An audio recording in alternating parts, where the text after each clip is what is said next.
Hai Lovecraftian, selamat datang di Semesta Cthulhu.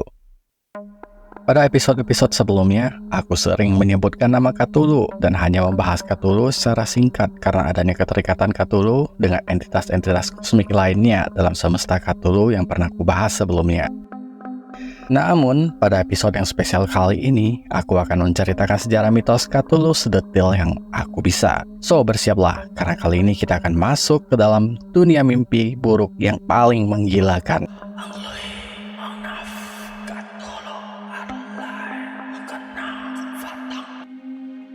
Ya, yang kalian dengar barusan adalah mantra pemanggil Cthulhu atau mantra pemujaan Cthulhu oleh para kultus yang menyembah Cthulhu. Mantra itu memiliki arti di rumahnya di Arlae, Cthulhu yang matoi menunggu sambil bermimpi.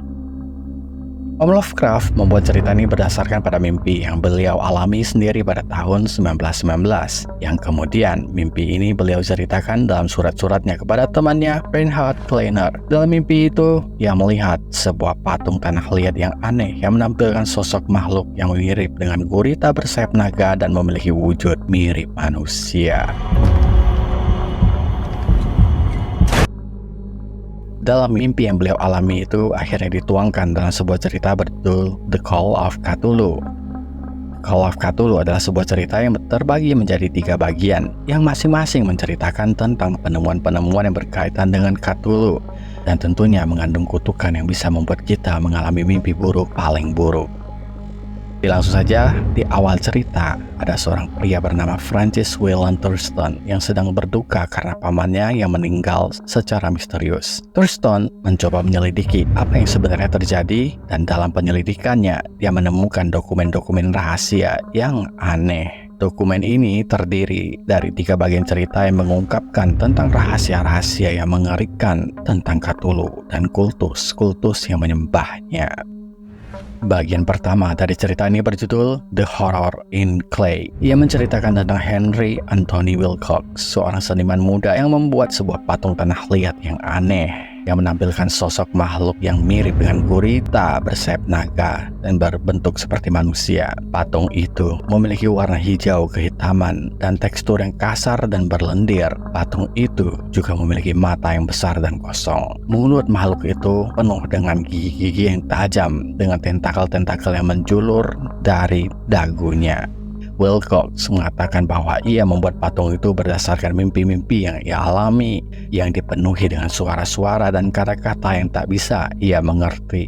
Mimpi-mimpi itu sangat mengerikan dan nyata, sehingga ia merasa seperti sedang berada di tempat lain di mana ia melihat kota-kota yang aneh dan makhluk-makhluk yang mengerikan. Mimpi-mimpi itu juga membuatnya sakit dan lemas, dan ia tidak bisa tidur dengan nyenyak.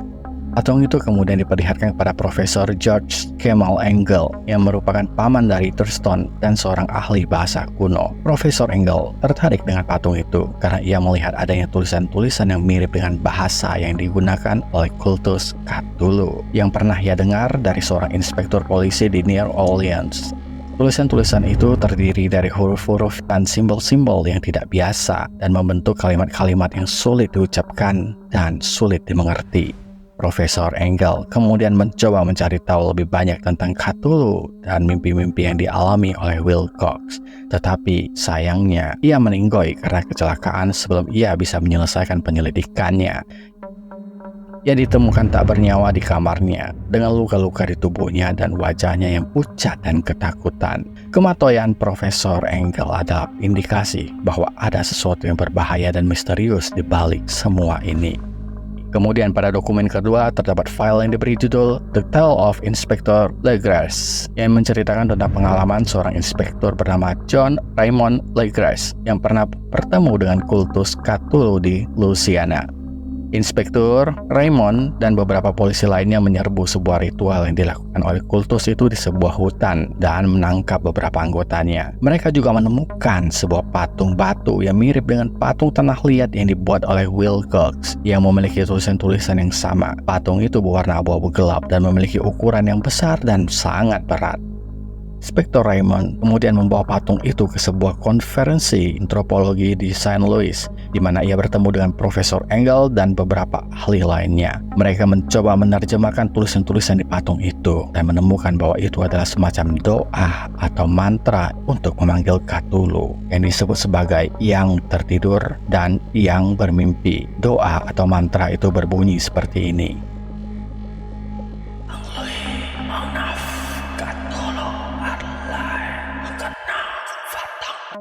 Yang artinya di rumahnya di Adelaide, Cthulhu yang matoi bermimpi.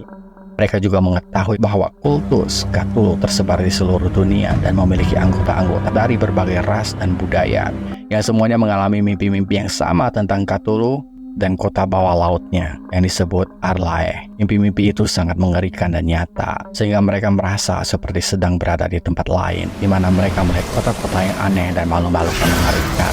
Mimpi-mimpi itu juga membuat mereka menjadi terobsesi dan fanatik, dan mereka bersedia melakukan apa saja untuk membangunkan Cthulhu dari tidurnya, yang mereka percaya akan membawa kehancuran dan juga keselamatan bagi dunia. Dan di dokumen terakhir terdapat cerita yang berjudul The Madness from the Sea yang menceritakan tentang penemuan Adelaide oleh sebuah kapal kargo bernama Emma yang dipimpin oleh seorang kapten bernama Gustav Johansen. Kapten Johansen dan awaknya sedang dalam perjalanan dari Australia ke San Francisco. Ketika itu, mereka menemukan sebuah pulau yang tidak terdapat di peta, yang memiliki bentuk dan warna yang aneh. Mereka kemudian menurunkan sekoci untuk menyelidiki pulau itu, dan menemukan bahwa itu adalah Adelaide, kota bawah laut tempat Cthulhu sedang tertidur. Kota bawah laut itu muncul ke permukaan karena adanya gempa bumi. Mereka juga menemukan sebuah pintu raksasa yang terbuka, dan melihat Cthulhu dengan mata mereka sendiri keluar dari dalamnya. Cthulhu kemudian mengejar sekoci yang berisi Johansen dan beberapa awaknya, sementara yang lainnya dibunuh oleh makhluk-makhluk lain yang ada di dalam Adelaide. Johansen berhasil lolos dari Cthulhu dengan menabrakkan sekocinya ke kepala Cthulhu yang membuatnya pingsan. Johansen kemudian kembali ke kapal Emma dan melarikan diri dari Adelaide, yang kemudian kota Adelaide akhirnya kembali tenggelam ke dasar laut. Johansen kemudian menulis catatan-catatan tentang pengalamannya, tetapi pada akhirnya ia menjadi gila dan meninggoy karena trauma. Preston, yang setelah membaca catatan-catatan Johansen, menjadi sadar bahwa ia telah menemukan rahasia yang seharusnya tidak diketahui oleh manusia. Ia juga merasakan bahwa Cthulhu masih hidup dan akan bangun lagi pada suatu hari. Dia akan bangun ketika bintang-bintang berada di posisi yang tepat, dan ia merasa bahwa kultus Cthulhu masih ada dan mungkin akan mencoba membunuhnya karena ia mengetahui terlalu banyak tentang Cthulhu. Ia juga khawatir bahwa ia akan mengalami mimpi-mimpi yang sama seperti Wilcock, Legrasse, dan Johansen yang akan membuatnya gila, dan ia berharap bahwa cerita ini tidak akan pernah ditemukan oleh orang lain. Dia berharap Cthulhu akan tetap tertidur selamanya. Itulah kisah tentang The Call of Cthulhu. Apakah semengerikan itu Cthulhu? Apa sih kemampuan Cthulhu yang sebenarnya? So, berdasarkan pada penelitianku, aku menemukan beberapa fakta tentang Cthulhu. Cthulhu memiliki tubuh yang besar dan kuat yang bisa menghancurkan apapun yang menghalanginya. Ia juga memiliki cakar-cakar dan gigi-gigi serta tentakel yang bisa merobek dan menembus benda-benda padat. Ia juga bisa terbang dengan menggunakan sayap-sayapnya yang bisa menciptakan angin kencang dan badai di lautan. Ia juga bisa berenang dan bergerak di dalam air dengan cepat dan lincah karena ia berasal dari kota bawah laut Adelaide. Jadi menurut teoriku, dengan bahasa yang halus, Cthulhu ini adalah sejenis siluman atau jin yang berasal dari luar bumi yang memiliki elemen air, ya enggak? Seperti kebanyakan kemampuan entitas dalam mitos Cthulhu, Cthulhu juga memiliki kekuatan mental yang luar biasa yang bisa mempengaruhi pikiran dan mimpi manusia dan makhluk lainnya tentunya. Ia bisa berkomunikasi dengan mereka melalui telepati dan mengirimkan pesan-pesan, gambar-gambar, dan suara-suara yang tidak bisa mereka mengerti. Ia juga bisa mengendalikan mereka dengan kehendaknya dan membuat mereka menjadi terobsesi atau fanatik. Ia juga bisa menyebabkan mereka menjadi gila, sakit, atau bahkan matoi dengan hanya melihat atau mendengar namanya.